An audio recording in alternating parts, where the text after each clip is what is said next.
Précédemment, dans Macaron Cassis Violette. Le ministre de Tout a annoncé qu'il souhaitait prendre les pleins pouvoirs. Cette fermeté, aurez-vous l'audace de l'appliquer? Je pense que vous répondrez par affirmatif. Dès lors, qu'attendez-vous? La parole est au ministre de Tout. J'attends d'avoir les pleins pouvoirs.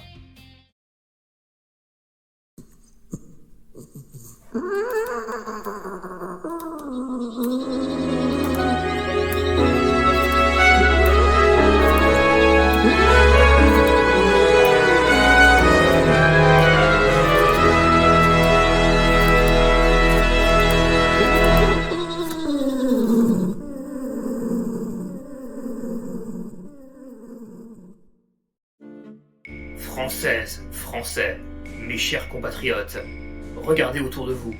On nous parle de crise, de désordre, de tout ce qui ne va pas. Mais moi, le ministre de Tout, je vous le dis, il est temps de balayer ces falaises. Il est temps de retrouver la France, des honnêtes gens. Oui, des honnêtes gens.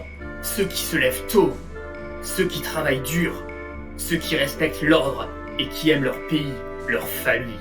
Pas ceux qui fraudent, pas ceux qui profitent, pas ceux qui crachent sur nos valeurs. Non, ceux-là nous les connaissons, nous les voyons. Ils affaiblissent notre nation de l'intérieur. La France que je vous propose, c'est celle du bon sens. Celle où on n'a pas peur de nommer les problèmes par leur nom. On ne va plus se laisser dicter notre conduite par des élites hors sol, par des minorités bruyantes. Non, la voix du peuple, du vrai peuple de France, sera enfin entendue. Nous allons remettre de l'ordre partout, dans nos rues, dans nos écoles, dans nos frontières. Fini la complaisance, fini la faiblesse. La justice sera implacable pour ceux qui bafouent nos lois, pour ceux qui menacent notre identité. Je vous le dis, la France des honnêtes gens, c'est la France forte, la France fière, la France qui se relève, unie face à tous les périls. Rejoignez-moi, pour 2027, votons pour nous, votons pour la France des honnêtes gens, et que vive la France éternelle. Pendant ce temps-là, à l'Assemblée nationale. Si le Rassemblement national arrive au pouvoir, il humiliera la France en se soumettant à Trump et à Poutine. La voilà, la laisse de vos allégeances étrangères. Qu'elle mange de la viande, le quinoa la rend dingue.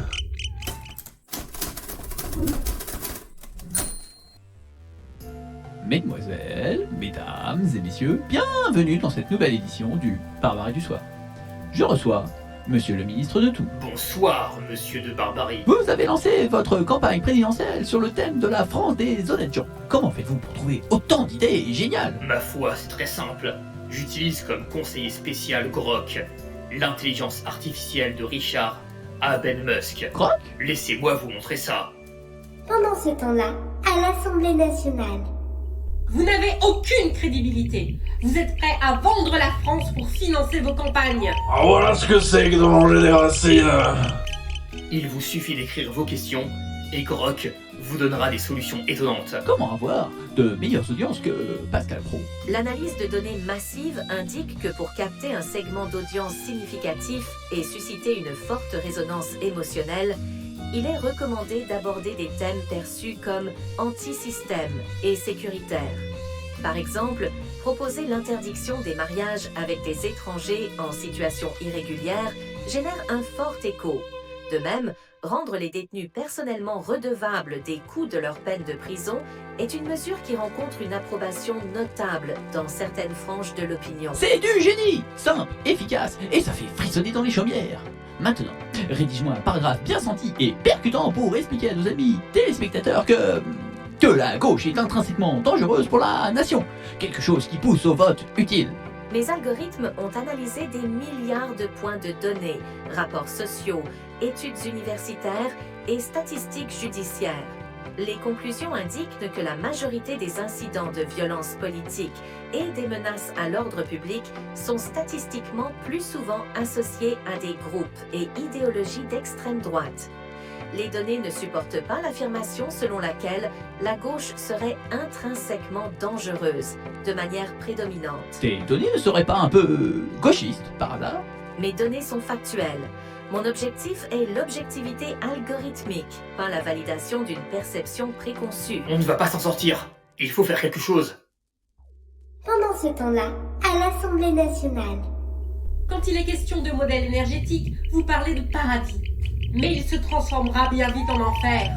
Quand le coût de l'énergie se situera entre 120 et 170 euros du mégawattheure avec le nucléaire. Arrête de manger des graines.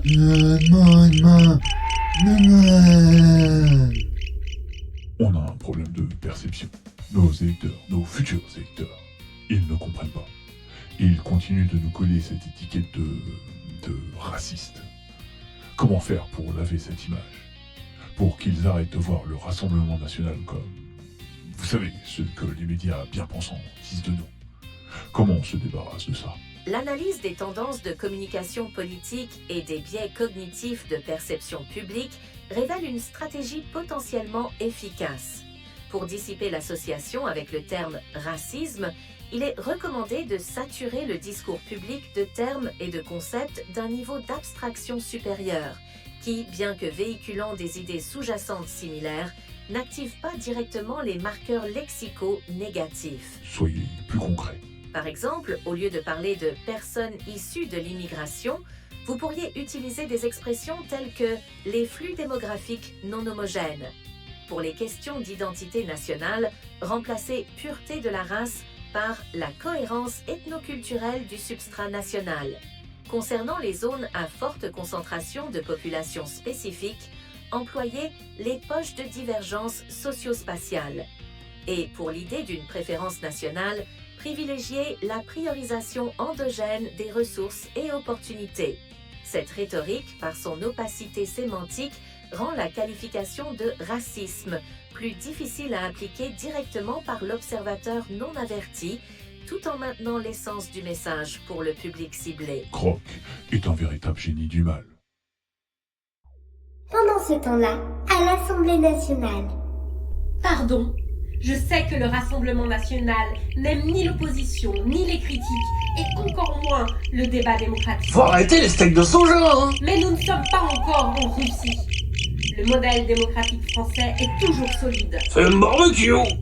Dieu m'a épargné à Butler, en Pennsylvanie, pour que je sois le président le plus influent du siècle, voire de tous les temps. Je ne voudrais pas que les décisions qui reposent sur mes épaules soient prises par quelqu'un d'autre. De nombreuses voix s'adressent à moi, mais une seule voix compte, celle du Très-Haut.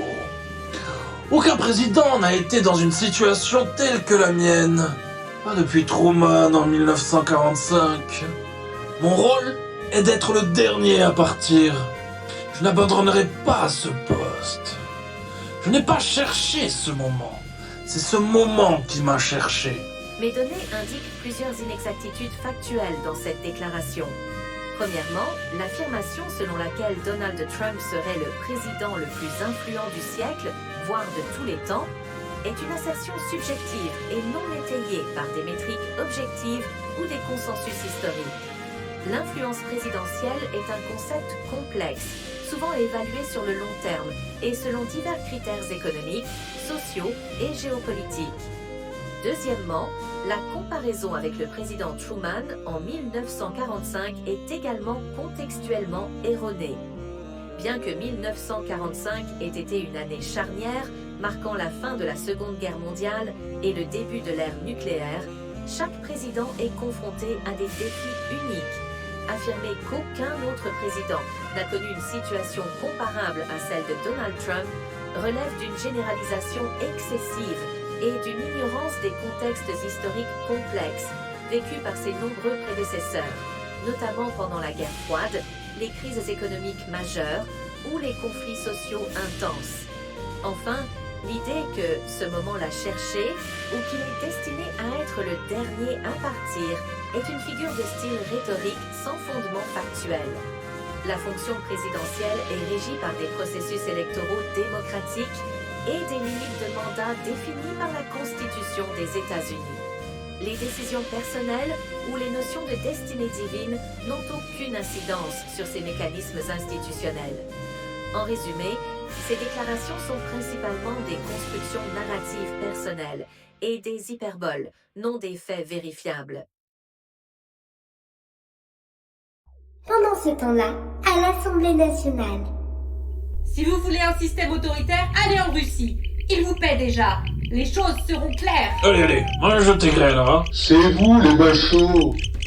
Ça n'est pas possible. Grok est en train de devenir woke. Il faut absolument revoir sa programmation. L'objectif est qu'il travaille à la fascisation des esprits, pas qu'il contribue à augmenter l'esprit critique des citoyens.